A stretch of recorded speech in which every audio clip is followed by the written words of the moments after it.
The Cornwallis-West family were British aristocrats who gained immense notoriety in the late 19th century for a variety of reasons. This all started when the scandalous Patsy Fitzpatrick married into the family. She was the mistress of the Prince of Wales and the future king, and would use her influence over him so that her 3 children could marry into some of Europe's richest and most powerful lineages.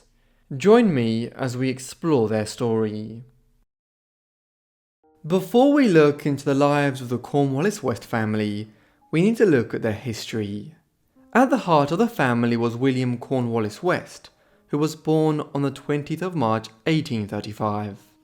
On his father's side, his grandfather was Frederick West, a British MP who was in turn descended from Lieutenant General John West, 1st Earl Delaware, a major political figure and military commander of the 18th century.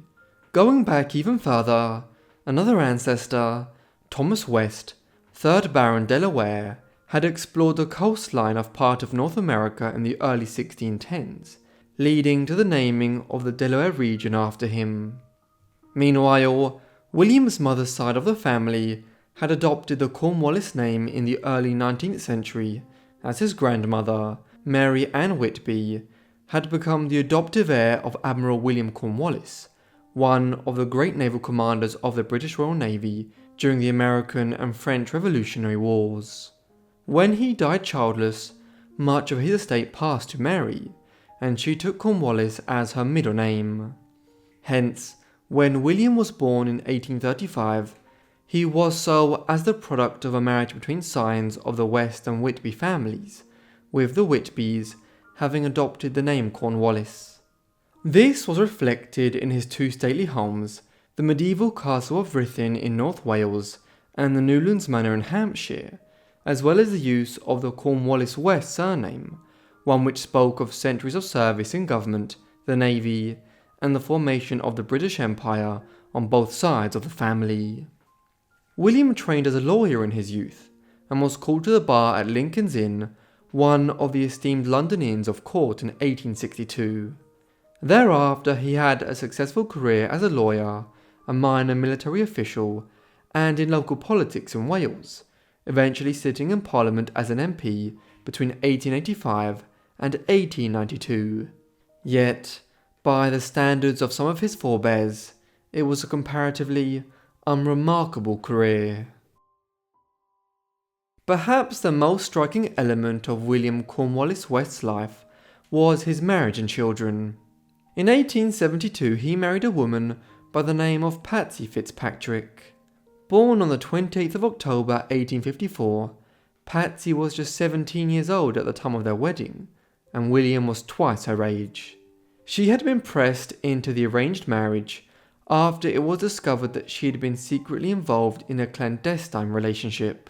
Yet, this wasn't any relationship, as this was with Prince Edward, son of Queen Victoria, and the future King Edward VII, when he was 30 years old and she was just 16.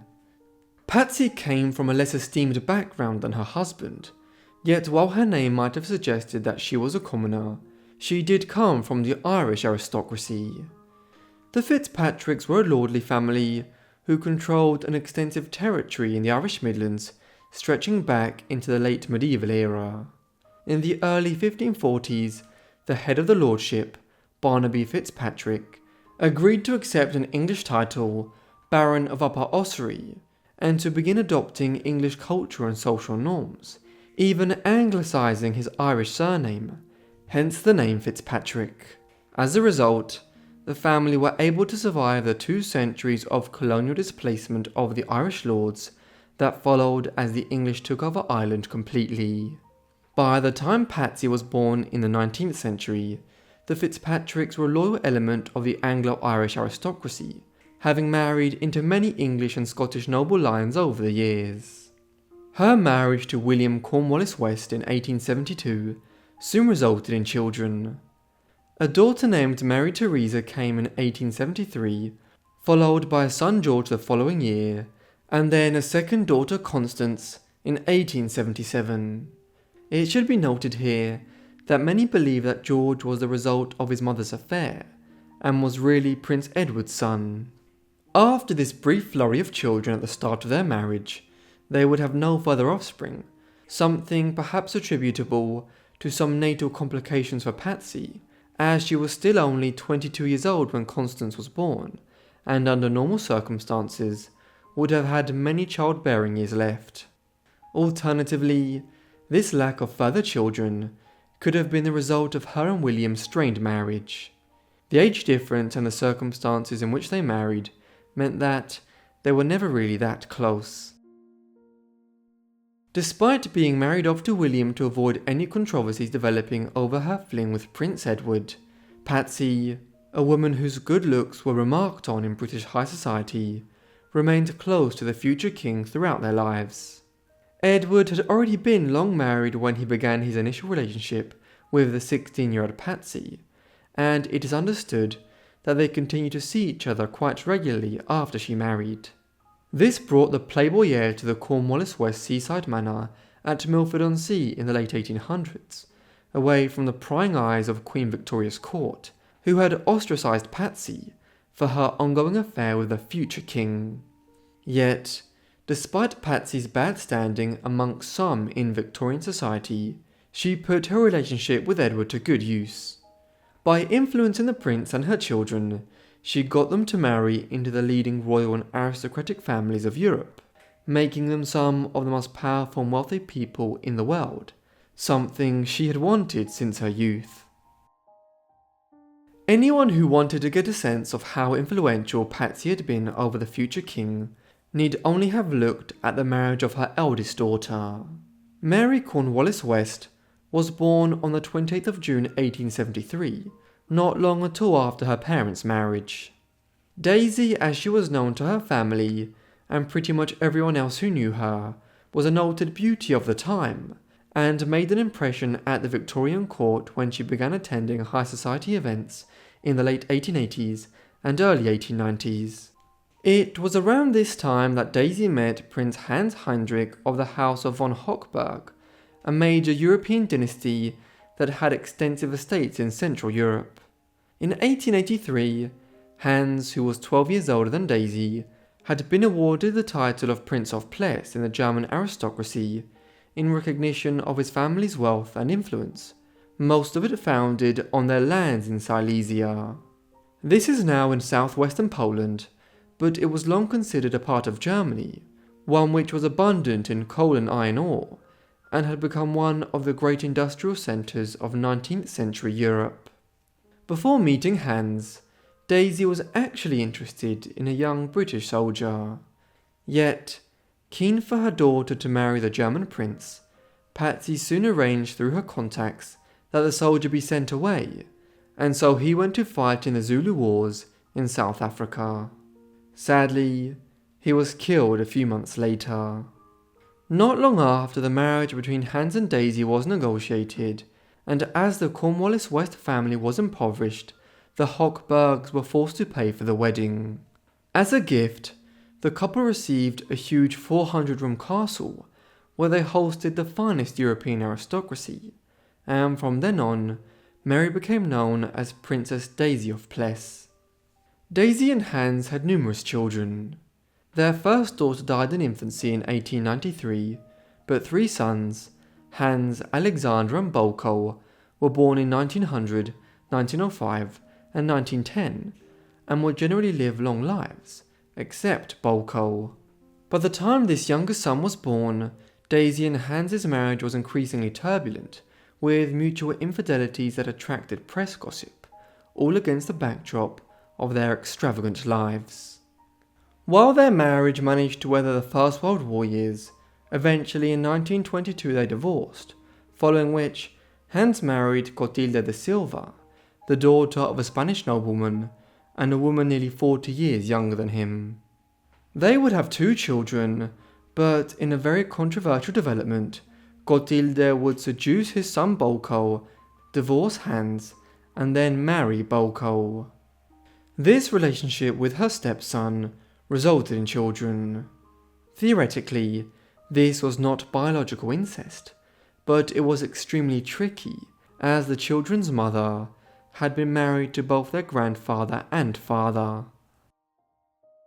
Patsy's only son George associated the Cornwallis-Wests with one of the most esteemed families in modern British history. He entered the British military as a young man, a common pursuit for sons of the aristocracy in Victorian times. In the late 1890s, when he was in his mid-20s and she was in her early 40s, he began a relationship with a Lady Randolph Churchill, the American-born widow of Lord Randolph Churchill. They eventually married in the summer of 1900. With this, George became the stepfather of the future British Prime Minister and war leader, Winston Churchill, though he was only 16 days older than his stepson, the two men both having been born in November 1874. It has been speculated that George married an older woman to compensate for the lack of affection from his mother and his much more elderly father during his youth. This certainly chimes with his decision to again marry a somewhat older woman, the actress Stella Campbell, in 1914, having finalised the divorce from Jenny Churchill just weeks earlier. George met his second wife owing to his growing involvement with the London theatre community and his ambitions as a playwright. He spent much of his adult life dipping in and out of this world, though he would never achieve major success as a writer for the stage. During their union, they'd experienced considerable financial difficulties, owing to George's spendthrift nature. He was forced to declare bankruptcy in 1916 during the First World War. He subsequently began writing books to increase their income, notably a biography of his ancestor, Admiral William Cornwallis, and an autobiography of his own life.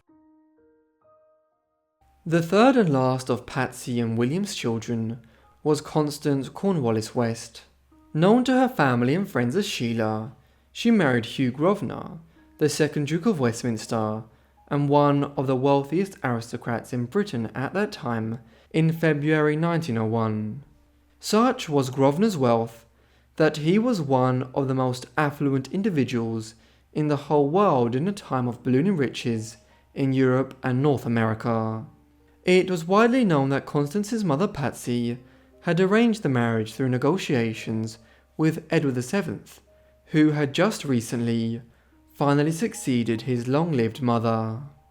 The marriage resulted in 3 children: Ursula Mary Olivia, born in 1902, Edward George, born in 1904, and Mary Constance, born in 1910. Edward George would die in childhood in 1909. The marriage afforded the family an extravagant life, but it was not happy, and Constance and her first husband divorced in 1919, following which she married John Fitzpatrick Lewis.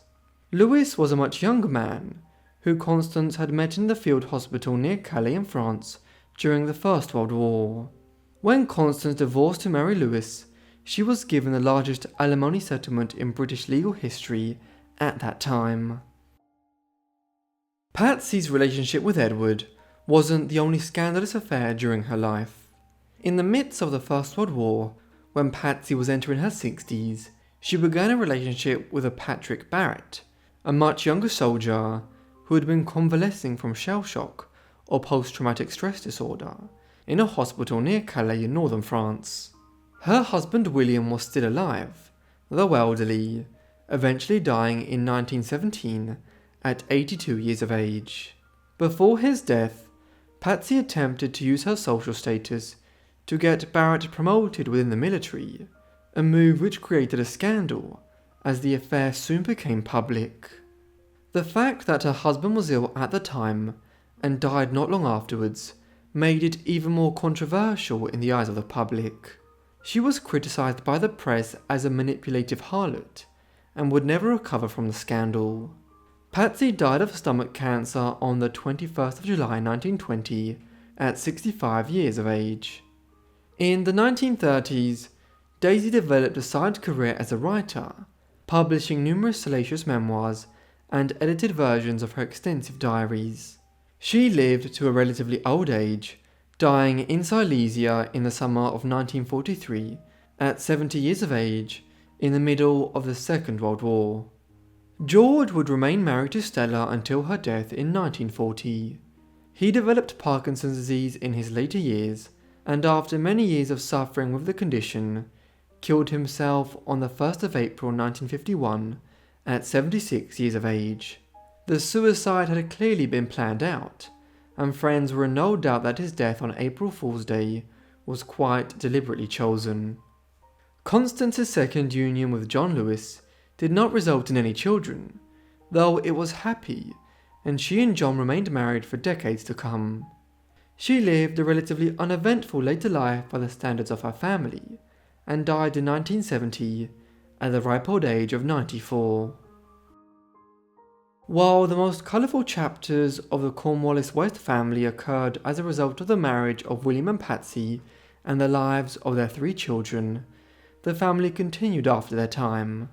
Bolko died young in 1936 in the midst of a scandal of his marriage to his stepmother, but Hans Jr. and Alexander, Daisy's 2 other sons, both lived until 1984, dying within 4 weeks of each other early that year. Hans succeeded to his father's titles and estates. Despite marrying twice, he did not have any children, nor did Alexander, a bachelor for his whole life, who briefly became the Prince of Place for 4 weeks after his brother died and before his own death. When he in turn died, Bolko's son and namesake, Bolko Jr., became the new Prince of Place. His passing in 2022 resulted in the royal line of Place passing to another branch of the family, as Bolko died heirless. While George Cornwallis-West did not have any legitimate children, some of Constance's children continued the family line in an important way. Mary became a female motor racing driver in the 1930s and 1940s, at a time when it was extremely rare for women to become involved in professional racing. She never married and did not have any children, but the Cornwallis-West line is alive today. This is thanks to the descendants of Constance's eldest daughter Ursula, and her marriage to William Patrick Filmer Sankey. Thank you everyone for watching this video on the Cornwallis-West girls or family. I hope you found it interesting. Let me know what you thought of the lives down below in the comments, and if you have any suggestions, also be sure to leave them down below in the comments. If you want me to do the life of Patsy, Constance, or Daisy more in depth, or anyone else, please let me know down below in the comments. And I hope you guys are subscribed and have notifications turned on to get all my videos as soon as I upload them. Anyway, that's all from me, so I'll see all of you in the next Forgotten Life. Thanks.